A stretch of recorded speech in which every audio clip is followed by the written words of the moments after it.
Hello à toutes et à tous, j'espère que vous allez bien. Bienvenue dans ce nouvel épisode. Je savais que j'allais prendre la parole à ce sujet, je savais pas quand. Le moment est venu. J'avais envie de vous parler de quelque chose on voit potentiellement pas mal passer, ça dépend de vos fils d'actualité, mais des sujets que moi en tout cas je vois beaucoup revenir. Et j'avais envie de vous partager justement un peu des informations autour de ça pour vous permettre peut-être de mieux comprendre ce qu'il y a derrière. On voit beaucoup passer des choses concernant un nouveau cycle qui se lance, un éveil de conscience, un changement de paradigme, une nouvelle terre. Bon, bref, plein de termes différents. Mais concrètement, qu'est-ce que c'est en fait? Pourquoi on parle de ça? Qu'est-ce qu'il y a derrière? Et moi j'avais envie justement de vous en parler parce que je pense que c'est une thématique qui est très importante et il faut pas non plus, partir, dans tous les sens. Donc je vous propose d'en faire j'allais dire une analyse, une interprétation, cadrée. Ça fait déjà, quand même plusieurs années qu'on assiste à un essor des pratiques de bien-être, parce qu'il y a un changement déjà qui est à l'œuvre depuis un moment, qui prend de l'ampleur, un changement qui est intérieur, un changement, de fonctionnement, au sein de comment on relationne, on interagit avec soi, hem, depuis quel espace aussi et puis, avec notre monde extérieur, notre environnement et nos relations. Donc c'est vrai que chacun, et chacune, trouve son chemin et construit un peu son chemin, là-dedans. Mais pourquoi, on parle de nouvelles terres et de nouveaux paradigmes? C'est qu'effectivement, hem, on arrive à un stade sur notre planète où, voilà, ça commence à devenir, j'allais dire ça commence à devenir compliqué. C'est-à-dire qu'il y a beaucoup d'anciens schémas qui s'effondrent parce qu'ils étaient basés sur des fondations finalement qui étaient pas pérennes sur le long terme. Et donc naturellement, au bout d'un moment, il y a des structures qui vont s'effondrer. Que ça soit, j'allais dire financièrement, scientifiquement, médicalement ou politiquement. Je pense que c'est le premier que j'aurais dû citer d'ailleurs.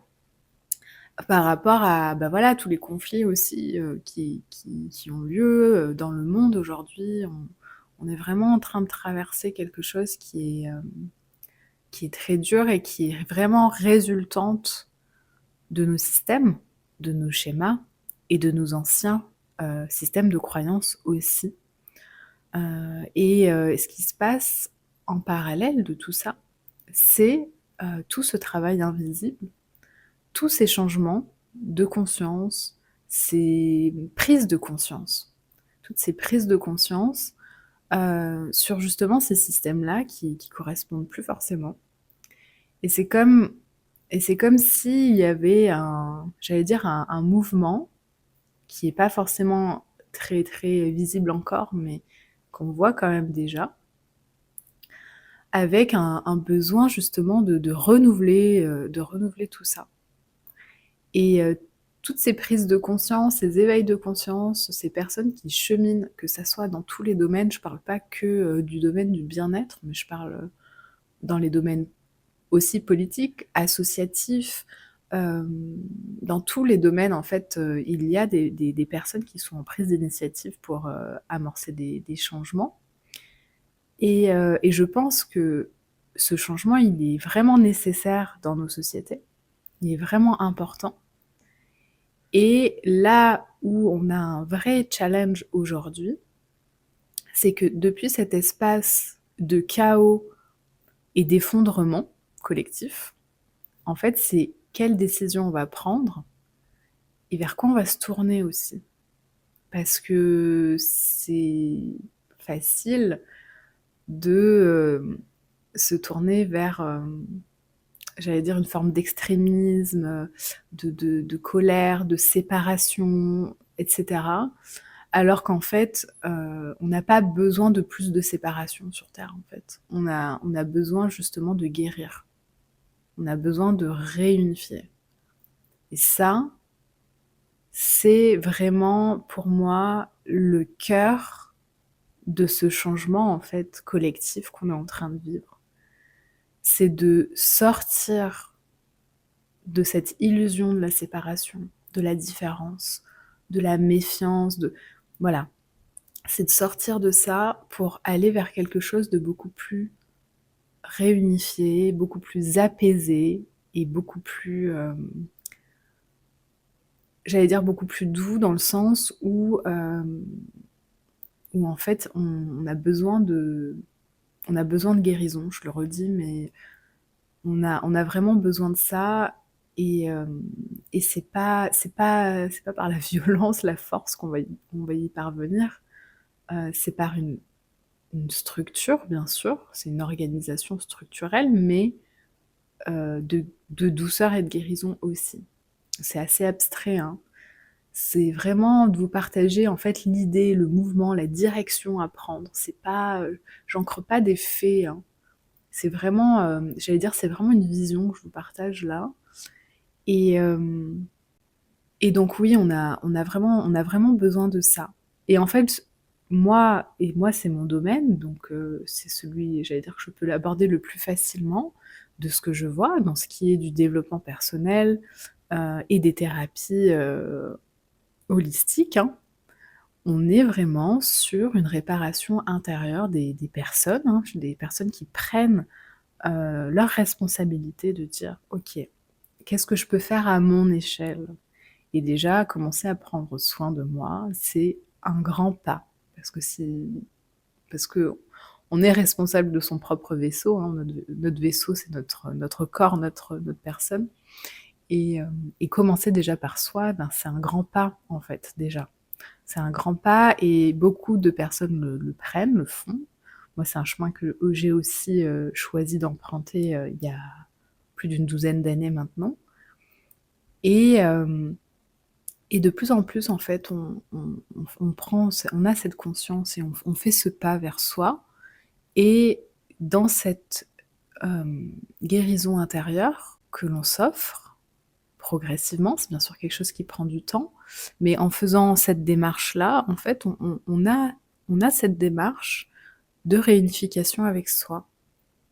Et en fait, quand on fait ça, on sort justement de l'illusion de la séparation avec des parts de soi, par exemple, dont on n'a pas forcément conscience. Il est 11h11. Des parts de soi qui sont, voilà, qui ont été séparées par la douleur, par la souffrance, le passé. On clive des parts de soi. Donc déjà de faire ce travail intérieur, c'est de réintégrer ces parts de soi et, et en fait cet apaisement, cette guérison intérieure qu'on s'offre, cet apaisement, c'est quelque chose, voilà, de notre monde intérieur qui va ensuite se refléter à l'extérieur. C'est quelque chose qui va du coup, j'allais dire, impacter notre environnement positivement. Dans nos relations, dans la façon dont on va prendre des décisions pour nous, pour notre vie, et puis pour toutes les personnes, on va dire, qui sont proches de nous. Euh, voilà, depuis quel espace on va interagir, avec quel niveau de conscience on va interagir, quand ça devient difficile, quand il y a des challenges, etc. Et du coup, de faire ce travail déjà individuel, pour moi, c'est déjà ériger un nouveau monde, en fait. Un nouveau monde depuis un espace personnel qui est plus aligné, qui est plus apaisé aussi, pour être en disponibilité ensuite pour le collectif. Et ça, je pense que c'est vraiment, j'allais dire, c'est un axe qui est très important, C'est un peu le cœur et je pense que voilà, c'est aussi pour ça qu'il y a autant de personnes aujourd'hui qui voilà, qui s'essayent au bien-être, à des méthodes un petit peu de pour relationner avec soi parce qu'on a longtemps été déconnectés, de nos corps, de voilà, de vraiment de la sagesse qu'on porte à l'intérieur de nous et je pense qu'un des grands changements, de ce nouveau cycle-là en 2026 et je vous dis ça en saison du Verseau, donc c'est très rigolo. C'est vraiment, une façon totalement différente, une nouvelle façon d'être et d'apporter, sa contribution, au monde et je pense qu'on est vraiment là. Il y a, j'allais dire, il y a un peu un train à prendre dans le sens où c'est à chacune et chacun de se positionner sur, ben, voilà, quel impact j'ai envie d'avoir, pourquoi j'ai envie de contribuer aujourd'hui, qu'est-ce qui est important et hem et si on a fait ou entamé ce travail intérieur, je pense que c'est plus facile de voir, en fait, d'avoir de la clarté sur ces sujets-là parce qu'on a, j'allais dire, c'est imagé, mais on a nettoyé nos eaux intérieures. C'est comme si on avait purifié quelque chose à l'intérieur de nous qui est apaisé, qui est clair et du coup, ça nous permet de voir à travers ça, de pouvoir se projeter, de voir et de sentir aussi. Et hem et je pense que c'est pas simple, c'est pas évident. J'essaie vraiment de partager une vision que j'ai en ayant vraiment beaucoup, j'allais dire beaucoup médité, beaucoup cheminé, beaucoup canalisé aussi. Mais peut-être, j'allais dire, si je pouvais le simplifier, hem, si j'essaye de le simplifier dans voilà, de façon à ce que ça soit, accessible vraiment et actionnable aussi au quotidien. Je pense que je le résumerai en disant que à chaque instant, dans chaque situation, on a des choix à faire, on a un choix à faire et donc on a quelque part toujours le choix entre je sais pas quel mot employer pour que ce soit le plus simple à comprendre, le plus, accessible, ça serait peut-être on a le choix entre l'amour et la peur. Ouais, je dirais ça. On a le choix entre l'amour et la peur. Et donc, au quotidien, ça serait de se dire: «Depuis quel espace je décide? Est-ce que je décide depuis l'amour ou est-ce que je décide depuis la peur?» Voilà. Et en décidant depuis l'amour, on crée un monde d'amour et en décidant depuis la peur, on crée un monde de peur. C'est dans la peur. Donc, c'est voilà, je pense que ça peut être peut-être, une clé, vraiment d'entrée de partager voilà ce changement voilà dont le monde a besoin, de ce changement de paradigme, de société profond pour, aller, j'allais dire guérir les parts de notre monde qui ont besoin et elles sont nombreuses. Elles sont très, très nombreuses. Mais au moins pour les personnes qui sont en chemin, qui se sentent appelées à justement, œuvrer dans ce sens-là, apporter ce changement important, bah, peut-être que voilà, un point d'entrée, ça serait de se positionner dans ses choix et de savoir depuis quel espace on fait ses choix. Je sais que c'est pas évident, moi-même je m'y confronte, chaque jour. Et oui, même en ayant, cheminé pendant longtemps, on fait encore des choix de peur, ça arrive encore, parce qu'on n'est pas forcément prêt, hein. Mais déjà, on apporte de la conscience dans ces espaces-là et on apprend aussi à mieux se connaître et à savoir, ben, qu'est-ce qui est difficile, qu'est-ce qui coince c'est toujours une opportunité aussi d'être, davantage en compassion avec soi et d'aller dénouer, derrière, qu'est-ce qu'il y a. Voilà, c'était assez dense. J'espère que ça aura résonné. N'hésitez pas à me partager vos ressentis en commentaire. Je serais vraiment, ravie d'échanger avec vous sur justement ce sujet-là, pour savoir comment est-ce que vous le vivez? Est-ce que c'est quelque chose que vous ressentez dans votre vie aujourd'hui, là, ou depuis, ce début d'année? Est-ce que c'est quelque chose que vous observez et que vous vivez pleinement, ou est-ce que ça paraît encore un peu loin et abstrait? Je continuerai à prendre la parole sur des sujets, j'allais dire de vision comme ça, qui me paraissent importants, parce que je reçois en permanence le message qu'il faut que je le partage, donc je vais tâcher de m'y atteler. En plus, j'adore ça, j'adore partager ça avec vous.